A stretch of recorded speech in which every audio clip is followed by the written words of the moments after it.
আসসালামু আলাইকুম রহমতুল্লাহ। আমরা যারা এই মুহূর্তে বিদেশ যেতে চাচ্ছি একেবারে শর্ট টাইমে এবং কোনো একটা ভালো কোম্পানিতে, এবং আমরা চাচ্ছি যে আমরা ভিসার আগে কোনো এজেন্সিকে একটি টাকাও দেব না, তাহলে এই ভিডিওটি আপনি কন্টিনিউ করুন। আজকের ভিডিওতে আপনাদেরকে এমন একটা দেশ সম্পর্কে তথ্য দিব এবং তৌফিক আলী ট্রাভেলস এই দেশ নিয়ে কাজ করতেছে এবং আলহামদুলিল্লাহ আমরা এই দেশে কিন্তু লোক পাঠাচ্ছি। আমরা ভিসায় অ্যাপ্রুভালের আগে একটি টাকাও নিচ্ছি না, ভালো একটা কোম্পানি, এবং আপনি শর্ট টাইমে সেই দেশে চলে যেতে পারবেন। আপনার এই মুহূর্তে বাংলাদেশে থাকাটা ইম্পসিবল হয়ে যাচ্ছে, যে কোনো মূল্যে খুব দ্রুত আপনার অন্য একটি দেশে ঢোকা প্রয়োজন, এবং আপনি ওই দেশে গিয়ে আপনি কাজ করতে চাচ্ছেন, ভালো একটা স্মার্ট স্যালারি পেতে চাচ্ছেন, তাহলে আজকের ভিডিওটি দেখেন, আপনারা ক্লিয়ার হয়ে যাবেন কোন দেশ নিয়ে কথা বলতেছি এবং এই দেশে আপনার যাওয়াটা ঠিক হবে কিনা আজকের ভিডিও দেখলেই কিন্তু আপনারা বুঝতে পারবেন। তো আমি আছি আপনাদের সঙ্গে মোহাম্মদ তৌফিক আলী। তৌফিক আলী ট্রাভেলসের পক্ষ থেকে সকলকে জানাচ্ছি আন্তরিক শুভেচ্ছা ও অভিনন্দন। আজকে যে দেশটি নিয়ে কথা বলবো সেটা হচ্ছে কাতার। আমরা এই মুহূর্তে কাতারে লোক নিয়ে যাচ্ছি এবং বিগত দিনগুলোতেও কিন্তু কাতারে লোক নিয়ে গিয়েছি। আমাদের এই ফেসবুক আইডি এবং ইউটিউব চ্যানেলটি একটু ঘাটাঘাটি করলে আপনারা দেখতে পারবেন, পূর্বেও আমরা কাতারে লোক পাঠাইছি এবং বর্তমানেও আমাদের কাজটা কিন্তু রানিং আছে। কারা যেতে পারবেন, কি কি সুযোগ সুবিধা আছে ভালো করে বুঝুন, তারপর আপনি একটা ডিসিশন নেন। এই মুহূর্তে যদি আপনারা কাতারে যেতে চান, শুধুমাত্র তারাই আমাদের মাধ্যমে যেতে পারবেন যারা বাইক চালাতে পারেন এবং টুকটাক মোবাইলের গুগল সম্পর্কে বা গুগল ম্যাপ সম্পর্কে আপনাদের ধারণা আছে।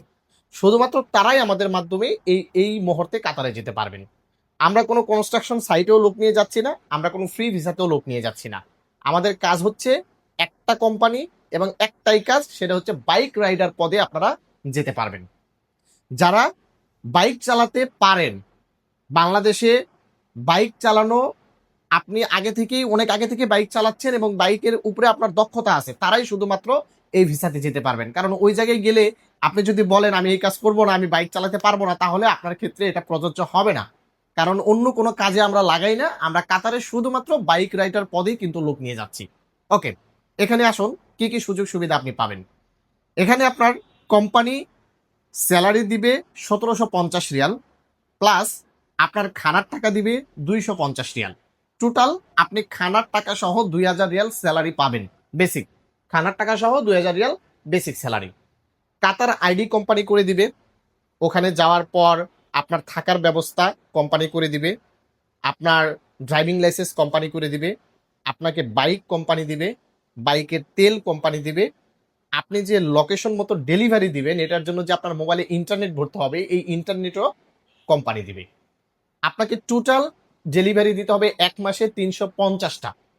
এখন এই 350টা ডেলিভারির শব্দের কথা শুনলেই অনেকেই ভয় পাবেন, কারণ বর্তমানে আমরা সৌদি আরবে দেখতে পাচ্ছি 350টা ডেলিভারি কিন্তু সহজে দেওয়া যায় না। ভাই, সৌদি আরবের বিষয় আলাদা এবং কাতারের বিষয়টা কিন্তু একেবারেই অন্যরকম। কারণ বিগত দিনগুলোতে এই কাতারে ফুড ডেলিভারির কাজে আমাদের মাধ্যমে যারা গেছে, তাদের মুখ থেকে আমাদের শোনা যে 350টা ডেলিভারি দেওয়া কোনো বিষয় না, কারণ সেখানে পর্যাপ্ত ডেলিভারি পাওয়া যায় এবং অনেক কাছে কাছে ডেলিভারি পাওয়া যায়, তাই দৈনিক হিউজ পরিমাণে একটা ডেলিভারি আপনারা দিতে পারবেন। ওকে, এই হচ্ছে আপনার সুযোগ সুবিধা। তার মানে আপনার খানার টাকা সহ আপনাকে 2000 রিয়াল স্যালারি দিচ্ছে, প্লাস আপনার সকল খরচ কিন্তু কোম্পানি দিচ্ছে। কাতার আইডি দিচ্ছে, আপনার ড্রাইভিং লাইসেন্স দিচ্ছে, বাইক দিচ্ছে, তেল দিচ্ছে, ইন্টারনেট দিচ্ছে, সব কিছুই কিন্তু কোম্পানি বহন করতেছে। তাই আপনি চোখ বন্ধ করে কাতারে যেতে পারেন এবং শর্ট টাইমে আপনাদেরকে পাঠাবো। শর্ট টাইম বলতে 15 দিনের ভিতরে আপনাদের অ্যাপ্রুভাল চলে আসবে, বাকি 15 দিনের ভিতরে ইনশাল্লাহ আপনাদের ফ্লাইট হয়ে যাবে। অর্থাৎ সর্বসাকুল্যে আপনাদের সর্বোচ্চ 30 দিনের ভিতরেই কিন্তু ফ্লাইট হয়ে যাওয়ার 100% সম্ভাবনা থাকবে ইনশাল্লাহ। তো যারা এই মুহূর্তে কাতারে যেতে চাচ্ছেন তারা দ্রুত আমাদের তৌফিক আলী ট্রাভেলসের ঢাকা অফিসে যোগাযোগ করতে পারেন। আমি স্ক্রিনে নাম্বার দিয়ে দিব এবং ঠিকানাটাও লিখে দিব, আপনারা সরাসরি ফোন করে আপনাদের পাসপোর্টটি জমা করতে পারেন। ভালো থাকবেন, ভিডিওটিকে শেয়ার করে দিবেন। ধন্যবাদ সকলকে। আসসালামু আলাইকুম।